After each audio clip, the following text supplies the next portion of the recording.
Hi friends, ఈరోజు మన స్వప్న స్వగృహ కిచెన్లో మరోసారి కొత్త వంటతో మీ ముందుకు వచ్చాను. అదే వాటర్ మిలన్ తోటి ఐస్ క్రీమ్ అండి. సమ్మర్ వచ్చేసింది, ఐస్ క్రీమ్ అంటే ఎంతమందికి ఇష్టం ఉండదండి. దానికోసం ఎటువంటి ఐస్ క్రీమ్ మౌల్డ్స్ ఉండాలండి. ఐస్ క్రీమ్ మౌల్డ్స్ లేకపోయినా పర్లేదు, స్టీల్ గ్లాస్లోనైనా వేసుకోవచ్చు. కానీ నా దగ్గర ఇటువంటి ఐస్ క్రీమ్ మౌల్డ్స్ ఉన్నాయి కాబట్టి ఇది చూపిస్తున్నాను. చిన్నపిల్లలకే కాదండి, మనకు కూడా ఐస్ క్రీమ్ అంటే చాలా ఇష్టం. దాన్ని హెల్దీ వేలో చేసుకోవడం ఎలాగో నేను ఇప్పుడు మీకు చూపిస్తాను. సో ముందుగా నా వీడియోని ఎవరైతే చూస్తున్నారో నా వీడియోకి ఒక లైక్, షేర్ అండ్ సబ్స్క్రైబ్ చేసి చూడండి. వాటర్ మిలన్ని చిన్న పీసెస్ లెక్క కట్ చేసుకుందాం. First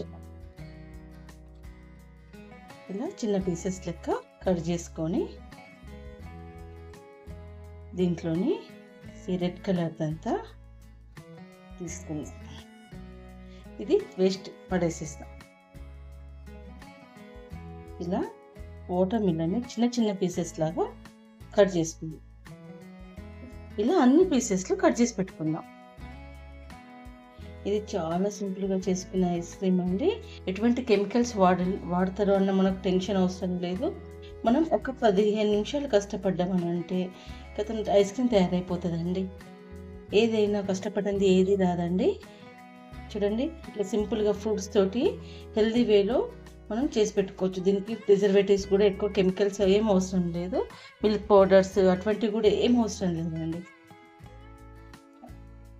water మిలన్లో already water content ఎక్కువ ఉంటుంది కాబట్టి మనం వాటర్ కూడా దీనికి ఎక్కువ యాడ్ చేయడం అవసరం లేదు.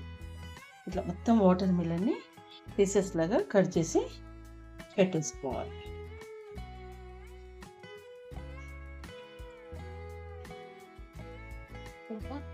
చూడండి, వాటర్ మిలన్ అంతా మిక్సీ జార్లో వేసుకోవాలి.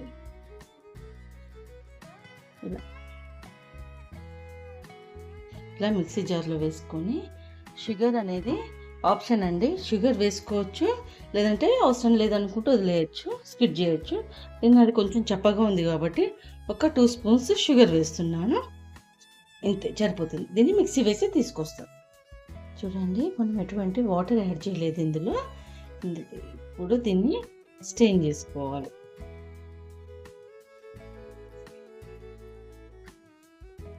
ఇలా మొత్తం గింజలు మొత్తం బయటకు వచ్చేటట్టు స్టెయిన్ చేసేసుకోవాలి. ఇది వాటర్ మిలన్ అనే కాదండి, ఏ ఫ్రూట్స్ తోటైనా ఇలా చేసుకోవచ్చు.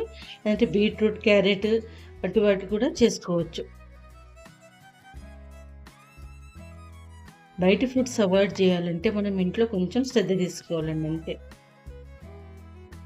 చూడండి, ఇవి గింజలన్నీ ఇలా స్టెయిన్ చేసేసినాక కొంచెం చిక్కగానే ఉంది కదా, ఇలానే ఉండాలండి. ఇప్పుడు నా దగ్గర ఇటువంటి ఐస్ క్రీమ్ మౌల్డ్స్ ఉన్నాయి కాబట్టి ఇందులో వేస్తున్నాను. ఇది ఒక ఓవర్ నైట్ ఉంచాలండి డీప్ ఫ్రిడ్జ్లో, లేదంటే మ్యాక్సిమం 6 to 7 hours ఉంచితే సరిపోతుంది. ఇదిగోండి, ఇలా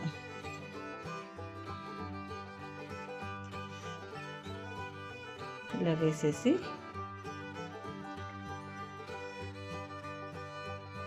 చిన్నప్పుడు మాకు స్టార్ ఐస్ క్రీమ్, పాల ఐస్ క్రీమ్ అని బండి మీద అమ్మ వచ్చేటి అండి. ఈ కలర్ చూస్తే నాకు అది గుర్తుకొస్తుంది.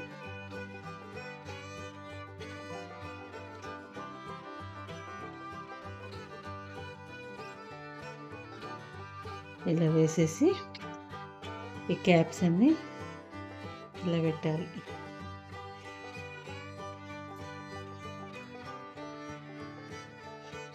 దీన్ని ఇప్పుడు డీప్ ఫ్రిడ్జ్లో పెట్టేద్దాం. ఇలా డీప్ ఫ్రిడ్జ్ నుంచి తీసి వాటర్లో పెట్టాలి. పెట్టినాక కొంచెం రూమ్ టెంపరేచర్కి వచ్చినాక ఇలా అంటే చూడండి, మన వాటర్ మిలన్ ఐస్ క్రీమ్ అనేది రెడీ అయిపోయింది. మీరు కూడా ఇలా చేసుకొని ఎలా వచ్చిందో కామెంట్ బాక్స్లో కామెంట్ పెట్టండి.